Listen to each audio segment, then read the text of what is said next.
Om Swastiastu.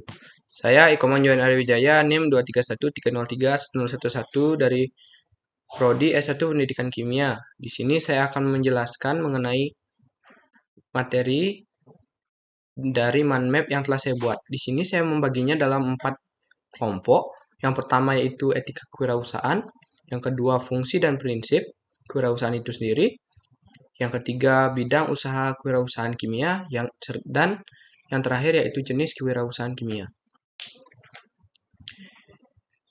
Dalam etika kewirausahaan, di sini saya membaginya juga dalam dua kelompok kecil yang terdiri atas etika umum dan juga etika khusus. Etika wirausaha juga mencakup aspek penting dalam perilaku entrepreneur. Etika umum mengharuskan sikap dan perilaku yang sesuai dengan norma yang berlaku dalam masyarakat, termasuk berpenampilan sopan dalam berbagai acara serta menjaga cara bicara yang baik. Selain itu, etika ini juga menekankan pentingnya berperilaku baik terhadap orang lain. Sementara itu, adapun etika khusus yang menjadi fondasi moral bagi seorang wirausaha yang melibatkan prinsip seperti kejujuran, tanggung jawab terhadap tindakan dan keputusan, serta menepati janji kepada klien serta mitra bisnis, disiplin dalam menjalankan bisnis, taat hukum, serta membantu sesama wirausaha, komitmen, menghormati keputusan bisnis, serta semangat dalam mengejar prestasi. Kemudian, di sini saya akan membahas yang kedua, yaitu fungsi dan prinsip entrepreneur. Menurut Basrowi, beliau menguraikan peran dan prinsip-prinsip yang mendasari perilaku wirausaha. Fungsi dari wirausaha mencakup seperti penciptaan peluang bisnis, pengelolaan bisnis, pengambilan risiko yang terukur, integrasi sumber daya, dan inovasi dalam bisnis. Sementara prinsip-prinsip wirausaha menekankan keberanian, mengambil risiko, kreativitas dan inovasi, orientasi pada pelanggan, fokus pada kualitas, serta pengembangan yang didorong oleh pengetahuan dan informasi masa kini. Kemudian, di sini saya akan membahas yang ketiga, yaitu jenis kewirausahaan kimia yang mencakup berbagai aspek dalam industri kimia. Yang pertama, ada produksi bahan kimia yang melibatkan pembuatan beragam produk kimia, mulai dari bahan kimia dasar hingga produk yang lebih kompleks seperti bahan kimia farmasi dan industri.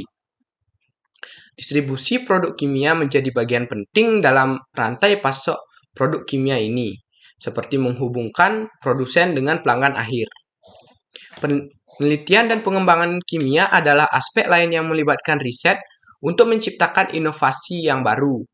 Terakhir, pelayanan jasa kimia mencakup layanan seperti konsultasi teknik, uji laboratorium, dan analisis kimia yang mendorong atau mendukung berbagai industri. Kemudian yang terakhir, saya akan membahas mengenai bidang usaha dalam kewirausahaan kimia. Kimia mencakup berbagai aplikasi praktis dari jenis kewirausahaan kimia tersebut. Kimia farmasi fokus pada pengembangan dan produksi obat-obatan serta produk farmasi yang terkait. Kimia industri menghasilkan berbagai bahan kimia yang digunakan dalam sektor produksi dari industri itu sendiri, seperti pelapis, plastik, serta bahan kimia proses. Kimia pertanian mencakup dalam hal menciptakan produk seperti pupuk, pestisida, insektisida, dan lain-lain untuk mendukung pertanian yang semakin maju dalam era modern.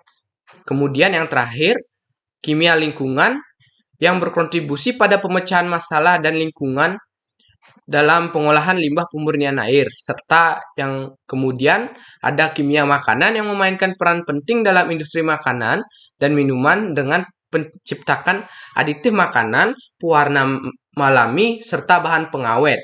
Semua jenis di bidang usaha ini menciptakan peluang bisnis yang beragam dan penting dalam industri kimia tersebut.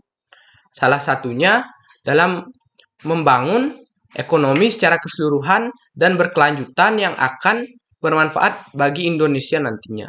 Sekian dari saya. Apabila ada kesalahan, saya mohon maaf sebesar-besarnya. Di sini saya tutup dengan Parama Santi.